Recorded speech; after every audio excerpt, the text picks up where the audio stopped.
Olá pessoal, tudo bom com vocês? Aqui é a Polly do Entre Livros e Personagens e hoje eu tô aqui pra falar dos Hathaways.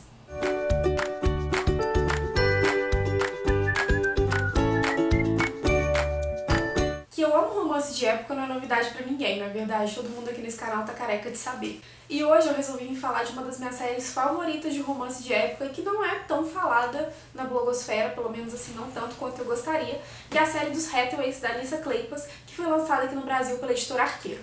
Os Hathaways eles não tinham qualquer pretensão de entrar na nobreza, então eles foram criados para pensar, para discutir, tanto o Léo, que é o homem da família, quanto as mulheres, e é assim que os pais criaram. Com a morte dos pais e um golpe de sorte, eles acabam parando na nobreza porque o Léo, que é o irmão mais velho, acaba herdando o título de visconde.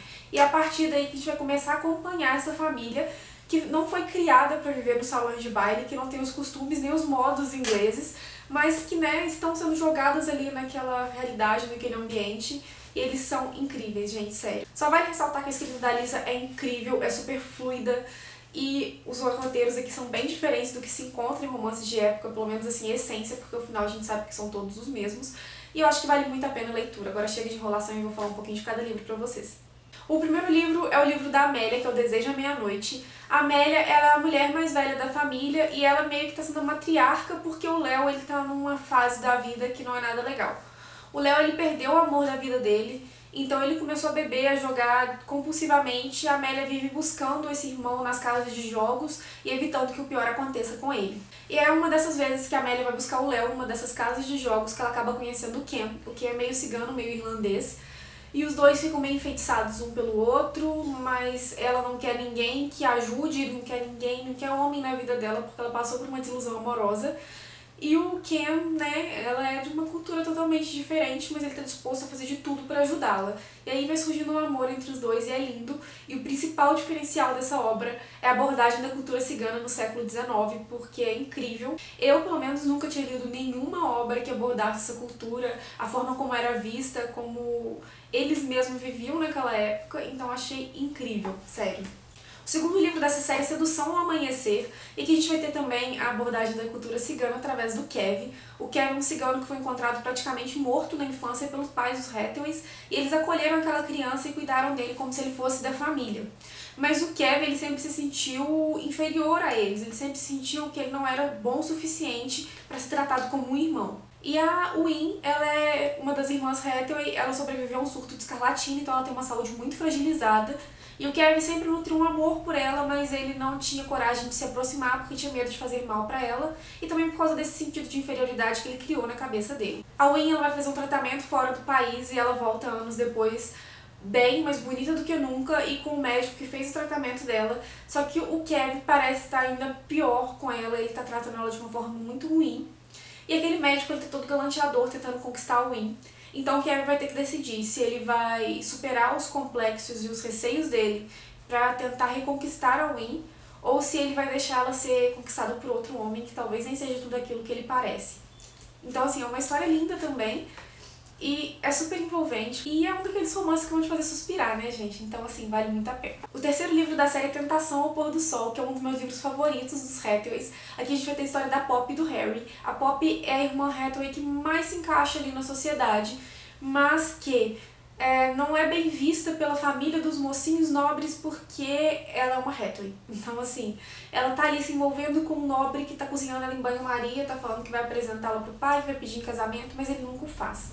E o Harry, ele é o dono do hotel onde os Hathaways moram, e ele fica fascinado pela Poppy quando a conhece, e ele vendo ali aquela situação dela com o nobre, resolve meter o bedelho e acaba casando com ela, meio que por uma armação que ele fez pra separar os dois. Por aí eu achei que eu não ia gostar muito da história, mas foi muito pelo contrário, porque eu dei graças a Deus por ele ter armado pra separar a Poppy do outro mocinho lá.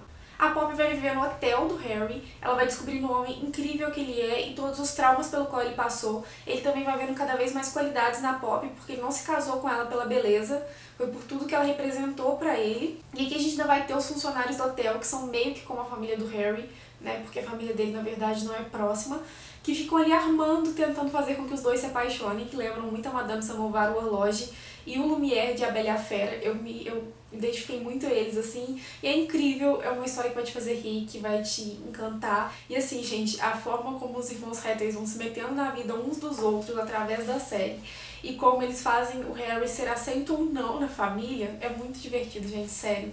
É um livro maravilhoso. O quarto livro é Manhã de Núpcias, o livro do Léo. Como eu disse, ele tinha perdido o amor da vida dele, então ele acreditava que não ia se apaixonar mais, e ele passou por poucas e boas até que ele se restabeleceu. Nesse livro aqui ele já tá bem melhor. E ele acredita que pra vida dele tá tudo ok. Só que ele vai acabar se deparando com a Catherine anos antes, que é a preceptora das irmãs dele, e que é uma mulher muito enigmática porque ela é muito bonita, mas ela se esconde atrás de um disfarce que ele não entende o porquê. E assim, os dois viviam sempre como gato e rato, mas parece que acontece um clique que eles começam a se aproximar, e ao mesmo tempo que eles não querem gostar um do outro, eles estão ali se aproximando, se encantando, e entre farpas e momentos fofos entre os dois, a gente vai vendo a superação do Léo para todo aquele passado que ele viveu e todo aquele medo que ele tem do título, porque ele acredita que o título dele é amaldiçoado. E nós temos a Catherine, que, né, tem toda aquela fachada, mas que já sofreu muito na vida também. E eles vão se ajudando a curar as feridas, vão se encantando e vão encantando o leitor também. É incrível. E por último vem o meu livro favorito da série, que é O Paixão ao Entardecer, que é o livro do Christopher e da Beatrix. A Beatrix, ela é uma mocinha que ela se dá melhor com os animais do que com as pessoas. E ela, assim, ela tem uma mania de pegar os animais que ninguém quer, por exemplo, um gato de 3 patas, um ouriço, uma medusa, enfim. Ela pega os animais mais diferentes. E ela tem amor realmente para aqueles bichos. Então, assim, a sociedade não entende quando a Beatrix, por exemplo, leva um rato pro jantar. Então, assim, ela é super mal vista por isso. Mas ela é uma daquelas pessoas que tem um coração gigante e que sempre tenta ver o melhor das pessoas. E um dia ela conhece o Christopher, que acaba tecendo um comentário bem maldoso sobre ela, onde ele acaba falando que ela combina muito mais com os estábulos do que com salões de baile, e ela pega meio que uma birra dele. Mas pra vocês verem o tamanho do coração da Beatrix, ele acaba indo pros campos de batalha. A Prudence, que é a mulher que ele trocava cartas, é uma croquete da época, ou seja, uma piriguete da época. E ela vendo, né, que as cartas dele estão trazendo um tom cada vez mais mórbido, mais pesado, ela fala, não vamos responder mais com ele não quero nem saber. E a Beatrix fica com dó, porque ele tá numa situação muito difícil e ela acha que ele ficar ali desamparado sem qualquer palavra de conforto não é certo, mesmo depois do que ele falou pra ela. E daí os dois começam a se corresponder e um vai se apaixonando pelas palavras, um do outro. Só que ele acredita que a Beatrix é a Prudence. E ela, num dia onde ela tá desesperada, já vendo que tá se apaixonando por ele, ela acaba escrevendo uma carta pedindo pra ele voltar pra ela e descobrir quem ela realmente é. Ela acaba escrevendo uma outra carta também pra enviar pra ele, onde ela fala que eles não vão poder mais corresponder, mas ela manda a carta errada, aquela primeira carta que ela escreveu. E a partir daí a gente vai vendo a história se desenrolar. E o Christopher, ele tá calejado pela vida, ele passou por tudo que ele passou, então ele tá muito marcado. E quando ele volta desses campos de batalha, ele já não é mais o mesmo homem que foi quando saiu. Mas é uma coisa ele tem certeza, ele tá disposto a se casar com a mulher que ama. Só que primeiro ele tem que descobrir quem é essa mulher. E, né, como será que vai ser quando ele descobrir que essa mulher é a Beatrix, de quem ele tanto debochou anteriormente e que ajudou a salvar a vida dele através das cartas. Então, assim, gente, é lindo, é o livro mais lindo, assim, dessa série. Eu chorei já nos primeiros capítulos, é emocionante, é lindo. A história dos dois me encantou, me cativou. E, assim, se eu tivesse que dar motivos pra vocês lerem essa série, esse livro por si só seria um motivo, de verdade. Bem, pessoal, é isso. Eu espero que vocês tenham gostado e que eu tenha convencido vocês a darem uma chance pra essa série de romance de época. Ela é incrível, ela é maravilhosa e eu acho que vale muito a pena ser lida. Eu amo os livros da Alyssa. Não deixem de se inscrever no canal e ativarem o sininho de notificações para receberem, né, notificações sobre os posteriores conteúdos que vão saindo no canal. Tem mais 2 vídeos aqui ou aqui, eu não sei, que eu acho que é do interesse de vocês também, então vale a pena curtir e conferir. E é isso. Beijos e até o próximo vídeo.